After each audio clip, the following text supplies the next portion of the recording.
Bismillahirrahmanirrahim. Assalamualaikum warahmatullahi wabarakatuh. Saya Nur Aiza Apriliani. Di video kali ini saya akan mempresentasikan materi tentang Quran Surah Ali Imran ayat 137 sampai 139. Pada peta konsep materi kali ini, pertama-tama saya akan membacakan Quran Surah Ali Imran ayat 137 sampai 139 beserta terjemahannya. Lalu yang kedua, saya akan menjelaskan mengenai tafsir Quran Surah Ali Imran ayat 137 sampai 139.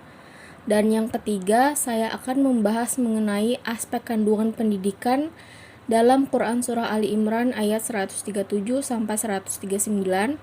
Dan pembahasan yang terakhir yaitu tentang tujuan pendidikan yang ada di dalam Quran Surah Ali Imran ayat 137 sampai 139. Baik, saya akan membacakan terlebih dahulu Quran Surah Ali Imran ayat 137 sampai 139 beserta artinya. Bismillahirrahmanirrahim. Qad khalat min qablikum sunanu fasiru fil ardi fanzuru kaifa kana akibatul mukadzibin. Yang artinya, sesungguhnya telah berlalu sebelum kamu sunnah-sunnah Allah. Karena itu berjalanlah kamu di muka bumi dan perhatikanlah bagaimana akibat orang-orang yang mendustakan rasul-rasul. Hadza bayanul linnasi wa hudaw wa mau'izatul lil muttaqin. Yang artinya, Al-Quran ini adalah penerangan bagi seluruh manusia dan petunjuk serta pelajaran bagi orang-orang yang bertakwa.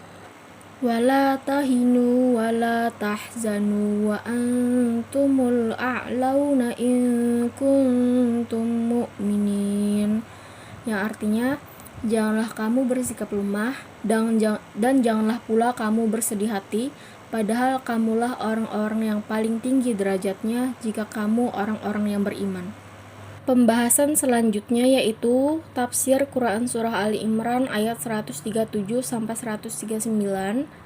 Tafsir per ayat pada surah ini yaitu pada ayat 137 Allah menerangkan bahwa sunnahnya atau ketentuan yang berlaku terhadap makhluknya sejak umat-umat terdahulu sebelum umat Nabi Muhammad SAW yang tetap berlaku sampai sekarang.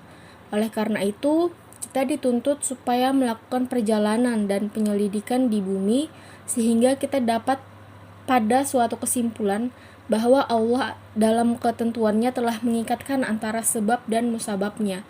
Misalnya, kalau seseorang ingin kaya, maka ia harus mengusahakan sebab-sebab yang bisa membawanya kepada kejayaan tersebut. Dan kalau ingin menang dalam peperangan, hendaklah dipersiapkan segala sebab untuk mendapatkan kemenangan tersebut, baik dari segi materinya maupun dari segi taktik dan sebagainya. Dan kalau ingin bahagia di dunia akhirat, perbuatlah sebab-sebab untuk memperolehnya, dan demikianlah seterusnya. Kemudian pada ayat 138 menjelaskan bahwa apa yang tersebut pada ayat 137 adalah Al-Quran sebagai penerangan bagi seluruh manusia dan petunjuk serta pelajaran untuk orang-orang yang bertakwa. Sehingga dengan mempelajari sejarah umat-umat terdahulu dan melihat sisa bekasnya akan memperoleh penjelasan, petunjuk, dan pengajaran.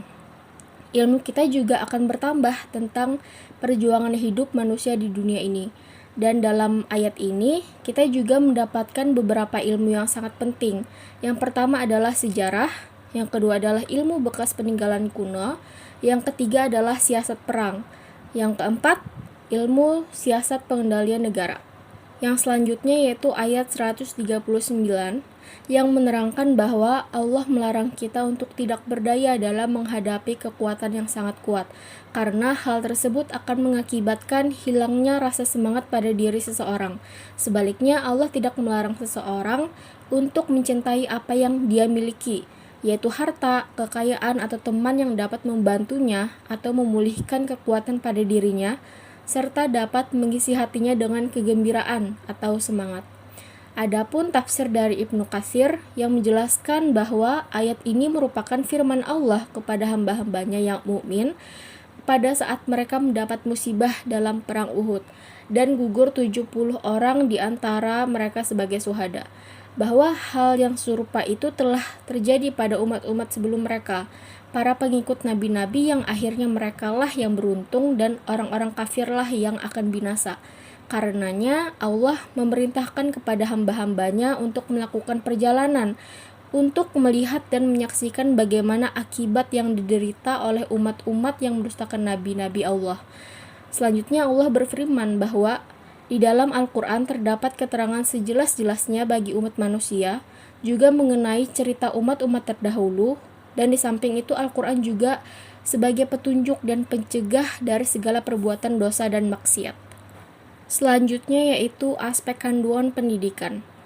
Dalam sudut pandang pendidikan, penafsiran surah Ali Imran ayat 137-139 ini menggunakan sudut pandang tujuan pendidikan, yang mana pada ayat 137 dapat diketahui bahwa tujuan pendidikannya adalah agar manusia bisa mengambil pelajaran dari sejarah masa lalu, dari sunnah-sunnah Allah yang berlaku pada manusia sebelumnya, agar manusia bisa menghadapi masa depan dengan selamat sesuai dengan aturan Allah Subhanahu wa Ta'ala.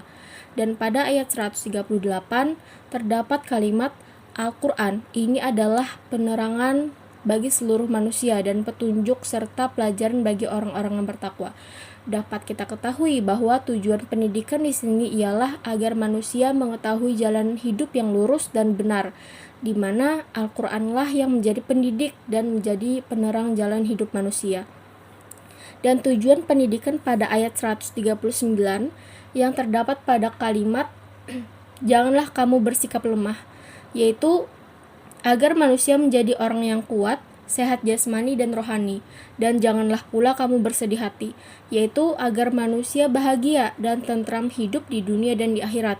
Kemudian dilanjutkan dengan padahal kamulah orang-orang yang paling tinggi, yaitu agar derajat manusia bertambah tinggi.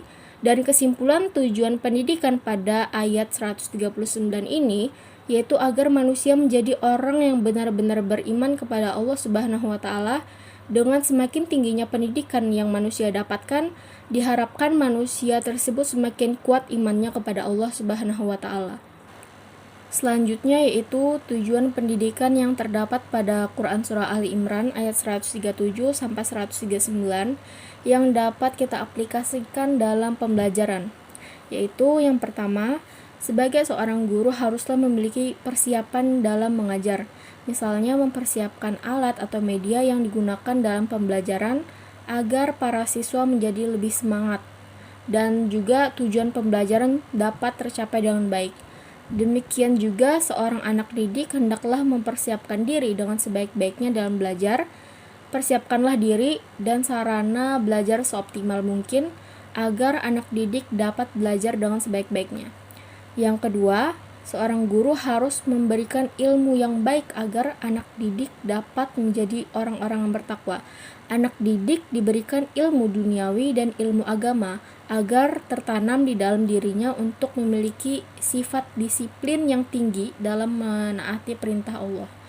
Yang ketiga, pembelajaran yang dilakukan hendaklah memberikan motivasi kepada anak didik mengenai lika-liku kehidupan agar selalu optimis untuk menghadapi rintangan kehidupan dan selalu beriman kepada Allah Subhanahu wa Ta'ala. Demikian materi presentasi yang dapat saya sampaikan. Kurang lebihnya mohon dimaafkan. Wabillahi taufiq wal hidayah. Wassalamualaikum warahmatullahi wabarakatuh.